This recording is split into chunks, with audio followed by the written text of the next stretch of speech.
Okay, welcome back. I been down here this morning, took the fuel tank out, where I can wash it out real good and clean it out good. And I've taken the hydraulics off. I've take the seat off, basically just blew this thing apart.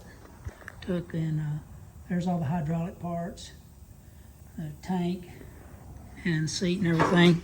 Here's the hydraulic motor that I had on it, and I had made this little shaft out of the piece that came off the pulley and kind of welded all that together to where I could adapt this hydraulic drive motor to that. And that shaft right there would turn and was connected to this tapered shaft down in there, right there.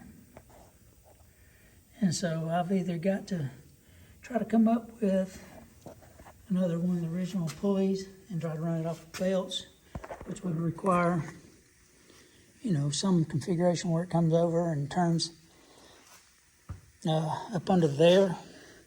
I don't think that's the best route to go.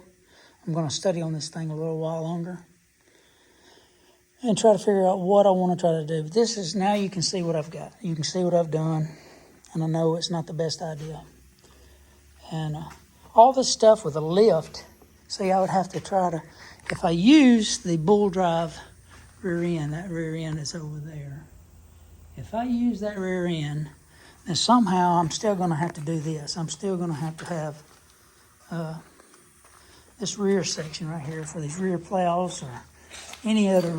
I've got a sleeve hitch also that I use on this thing, and I want to use that. I want to use that same cylinder and all this. So I measured the wheelbase. I got back and measured from the center of this wheel to the center of that wheel and wrote all that down, that if I do use that, I'm going to try to make all that work out the same and then kind of go from there on what I'm going to do. This is not the sturdiest. This, it's fairly thick stuff, and Craftsman was built good back then.